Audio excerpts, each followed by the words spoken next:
हर हर महादेव दोस्तों, आज मैं मध्य प्रदेश के खंडवा जिले में स्थित ओमकारेश्वर ज्योतिर्लिंग के आप लोगों को दर्शन कराने वाली हूँ। तो इस वीडियो में हम बात करेंगे कि ओमकारेश्वर कैसे पहुँचे, कहाँ रुके, ओमकारेश्वर में घूमने की कौन कौन सी जगह है, खाने पीने की क्या व्यवस्था है, नॉर्मल दर्शन और वीआईपी दर्शन में क्या अंतर है, बोटिंग के क्या चार्ज होते हैं, कितने दिन का प्लान करें और कितना खर्चा आएगा। तो लास्ट तक वीडियो में बने रहें। तो चलिए दर्शन करते हैं ओमकारेश्वर ज्योतिर्लिंग के। सबसे पहले बात करते हैं ओमकारेश्वर कैसे पहुँचे। ओमकारेश्वर 12 ज्योतिर्लिंगों में से 4th ज्योतिर्लिंग है, जो नर्मदा नदी के तट पर बना है। जिस द्वीप में ये मंदिर बना हुआ है उस द्वीप को मानधाता द्वीप कहा जाता है। मानधाता द्वीप चारों तरफ से मां नर्मदा नदी से घिरा हुआ है, जो देखने में ओम के आकार का दिखाई देता है, इसीलिए इसे ओमकारेश्वर कहा जाता है। तो देश में कहीं से आप आना चाहते हैं तो नियरेस्ट रेलवे स्टेशन खंडवा या इंदौर का है। खंडवा से ओमकारेश्वर सिर्फ 75 किलोमीटर की दूरी पर है। तो आप यहाँ तक बस या टैक्सी से आ सकते हैं। बस का चार्ज लगभग 100 रुपए और प्राइवेट टैक्सी करते हैं तो 1500 से लेकर के 2000 रुपए तक का चार्ज हो सकता है। अगर आप इंदौर से डायरेक्ट आ रहे हैं तो लगभग 80 किलोमीटर की दूरी होगी, जिसके लिए बस या टैक्सी दोनों ऑप्शन मिल जाएंगे। ज्यादातर यात्री उज्जैन में महाकालेश्वर के दर्शन करते हैं, फिर ओमकारेश्वर दर्शन के लिए आते हैं। तो उज्जैन से ओमकारेश्वर की दूरी लगभग 150 किलोमीटर की है, जिसे आप बाई रोड कर सकते हैं, जिसका बस का चार्ज 250 रुपए हो सकता है। ओमकारेश्वर बस स्टैंड से मंदिर तक 3 किलोमीटर की दूरी है, तो शेयरिंग ऑटो में 20 रुपए चार्ज देकर आप मंदिर तक आ सकते हैं और रिजर्व करके आने पे 100 रुपए से लेकर 150 रुपए तक का किराया हो सकता है। अगर आप फ्लाइट का ऑप्शन लेते हैं तो नियरेस्ट एयरपोर्ट इंदौर का है, जो 80 किलोमीटर दूरी पर है। अब बात करते हैं रुकने की। तो ज्यादातर यात्री ओमकारेश्वर में डे ट्रिप करना पसंद करते हैं और दर्शन करके वापस निकल जाते हैं। अगर आप ओमकारेश्वर में नाइट स्टे करना चाहते हैं तो यहाँ ब्रह्मपुरी घाट के पास आपको काफी सारे होटल और लॉज देखने को मिल जाएंगे, या फिर जेपी चौक में बने हुए छोटे से मार्केट में काफी सारे होटल, लॉज और धर्मशाला मिल जाएंगे। होटल की रेट की बात करूं तो 800 रुपए से लेकर के 1500 रुपए तक के एसी रूम मिल जाएंगे। ओमकारेश्वर आने वाले भक्तों के लिए श्री गजानन महाराज संस्थान की तरफ से रुकने के लिए और खाने पीने की अच्छी सुविधा दी जाती है। यहाँ पर आपको 350 रुपए से लेकर 950 रुपए तक के एसी और non AC room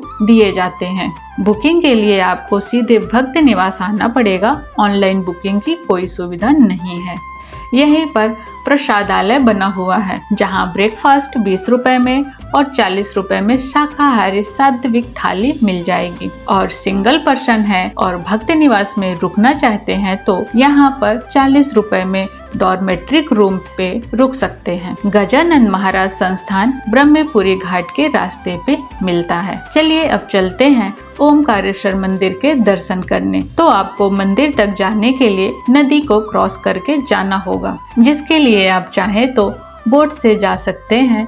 sharing base पे बोट के चार्ज 100 से 150 रुपए पर पर्सन है, जिसमें आपको 3-4 पॉइंट के दर्शन कराए जाएंगे, जैसे ओमकारेश्वर डैम, त्रिवेणी संगम, ओमकारेश्वर मंदिर और श्री आदि गुरु शंकराचार्य की 108 फीट ऊंची प्रतिमा के दर्शन कराए जाते हैं और राम घाट पे उतार दिया जाएगा और कुछ सीढ़ियों का यूज करके आप मंदिर में प्रवेश कर सकते हैं। अगर आप बोट के द्वारा मंदिर नहीं जाना चाहते हैं तो आप यहाँ पर बने झूला पुल से पैदल भी जा सकते हैं। तो चलिए अब मंदिर में प्रवेश करते हैं। मंदिर गर्भगृह में प्रवेश के लिए आपको 2 लाइनें दिखेंगी। एक नॉर्मल दर्शन होंगे, जिसमें आपको लगभग 1 से 2 घंटे का टाइम लग सकता है, और वीकेंड में 2 से 3 घंटे, और अगर शिव जी का कोई विशेष पर्व है तो और ज्यादा भी टाइम लग सकता है। और वीआईपी दर्शन में 2 से 250 रुपए चार्ज देकर आप 20 से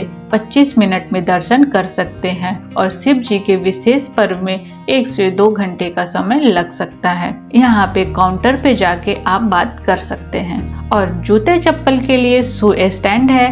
आप वहां पर 5 रुपए चार्ज देकर जूते चप्पल रख सकते हैं। और हाँ, मंदिर में 4 बजे के बाद किसी भी प्रकार का प्रसाद नहीं चढ़ाया जाता है, तो बेहतर होगा कि आप प्रसाद ना लेकर आएं। मंदिर गर्भगृह के दर्शन करके आप बाहर आ जाइए, वीडियोग्राफी की परमिशन नहीं होती है। इस मंदिर के गर्भगृह में जो ज्योतिर्लिंग है वो 5 मुखी रूप में स्थापित है और इस जगह पे 33 कोटि देवी देवताओं का वास है। ज्योतिर्लिंग के दर्शन के बाद आप वहीं पास में बने सीढ़ियों से ऊपर आ जाइए और वहाँ महाकालेश्वर जी का मंदिर है। इस फ्लोर से आपको नर्मदा जी का और सिटी का सुंदर नज़ारे देखने को मिलेंगे। अगर आप ओमकारेश्वर में कोई पूजा या अभिषेक कराना चाहते हैं तो वहाँ उपस्थित पंडित से बात कर सकते हैं। शिव जी के दर्शन करने के बाद आप झूला पुल यानी ममलेश्वर पुल से सीधे पहुंच जाइए गौमुख घाट पर, जहां गौ माता के मुख से निकलते हुए जल से शिव जी का सदैव अभिषेक होता रहता है। गौमुख घाट से सिर्फ 5 मिनट की दूरी पर ममलेश्वर मंदिर है, जो कि नर्मदा माता के दक्षिण तट पर स्थित है। ओमकारेश्वर में आपको 2 ज्योतिर्लिंग के दर्शन करने का मौका मिलेगा, ओमकारेश्वर और ममलेश्वर ज्योतिर्लिंग। मान्यता है कि इन दोनों ज्योतिर्लिंग को संयुक्त रूप में माना गया था, इसीलिए ओमकारेश्वर के बाद ममलेश्वर ज्योतिर्लिंग के दर्शन जाकर करें। दोनों ज्योतिर्लिंग के दर्शन के बाद आपकी यात्रा पूर्ण मानी जाएगी। ओमकारेश्वर आने वाले ज्यादातर यात्री मानधाता पर्वत पर बने ओमकारेश्वर मंदिर में परिक्रमा करते हैं। यह 8 किलोमीटर की परिक्रमा में 2 से 3 घंटे का समय लगता है।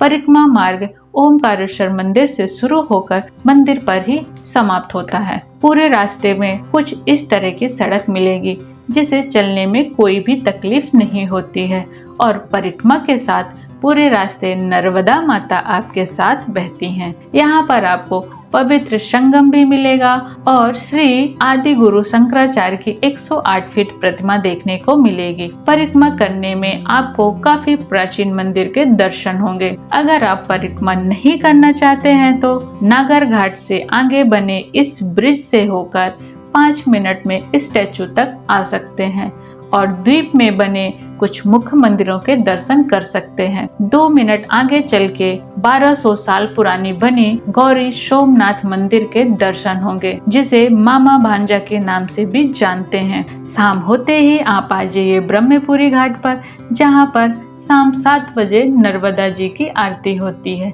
आप आरती में सम्मिलित हो सकते हैं। इस प्रकार से ओमकारेश्वर की यात्रा संपूर्ण होगी।